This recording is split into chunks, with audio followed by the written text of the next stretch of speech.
The NHL draft and the start of free agency are in the rearview mirror, and now the NHL rumor mill is spinning out of control. New Jersey Devils defenseman Dougie Hamilton is a name that a lot of teams seem to be interested in. But today we're going to give you several reasons why NHL teams should avoid Dougie Hamilton. Hey everybody, welcome into Clearing the Benches, your one-stop shop for hockey content. If you go ahead and hit your subscription button right now, you'll be sure to be in on all of our future videos. Well, when you look all over the internet today, you'll see Dougie Hamilton's name all over the place in rumors to be traded from the Devils. But when I look at Dougie Hamilton and I look at the teams that are trying to acquire him, most of them are, in the hunt to win a Stanley Cup. And I just don't think Dougie Hamilton is a good fit. I just don't think he is built for the playoffs. So today we're going to take a look at Hamilton. Let's start off with the fact that he is 32 years old. He's got 3 more years on his current contract at $9 million a year. He was a plus 50 in 3 seasons in Carolina, and he was then a plus 4 in 4 seasons in New Jersey.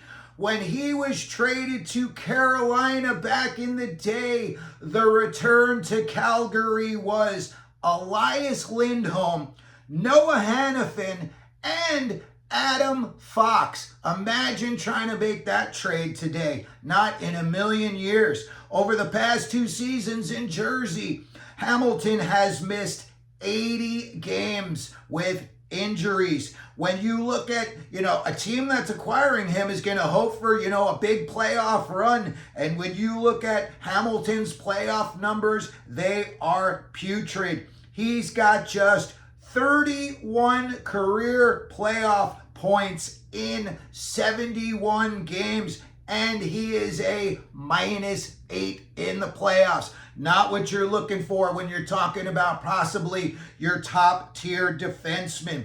He's not physical at all, and that's what you need when, you're going for a Stanley Cup. You all saw what Florida did and how physical they are. They proved you've got to be physical if you think you're going to win the Stanley Cup. And considering that Dougie Hamilton is 6'6" and 230 pounds, he only averages about 80 hits per season. When you look at the big hitters in the NHL, they're averaging close to 275 to 300 hits per season.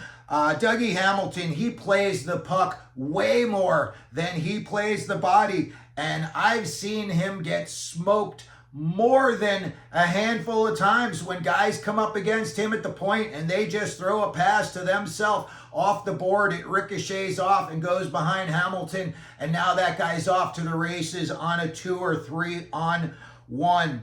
When I look at the teams that he's been rumored to be, going to, I just don't see it. Again, these are all playoff bound teams, and I just think that in the playoffs, you need big-time physicality to be successful. The names he's rumored to be going to are the Vegas Golden Knights, the Winnipeg Jets, the Toronto Maple Leafs, and the Utah Mammoth. When I look at those teams, I don't know. I would think that you would have to have players that could insulate a guy like Hamilton. Maybe Winnipeg's got it. Maybe Vegas has got it. You got Theodore and McNabb back there, so maybe you could kind of cover him up. When you look at Dougie Hamilton's best years, it was when he was in Calgary and he was paired with Mark Giordano, the same Mark Giordano who is now Matthew Schaefer's personal trainer. He is his on-ice defensive teacher. He's showing Matthew Schaefer the ropes. So I'm sure he did a pretty good job showing Dougie Hamilton the ropes back then, because when you look, that was when Dougie Hamilton was at his best defensively. So that's going to be it for our video today. I looked around today and I saw Dougie Hamilton's name on the internet a lot, involved in trade rumors. and most of them were playoff teams hoping to win a Stanley Cup, and I just don't think Hamilton is a good fit for those teams. Maybe he would be a good fit in Utah. They've got a younger team, and he's got some offensive skills, and they said, hey, don't worry about playing defense, just, bring it on offense, try to join the rush. Maybe it would work out for him there. But when I look at these other teams, they've all got cup aspirations. I just don't see it. Let me know what you think down in the comments section. Let me know if you think a team should trade for Dougie Hamilton, and what do you think the return would be for Hamilton. If you could, please hit your like button. Don't forget to subscribe. And as we always do here at Clearing the Benches, let them know you're out there.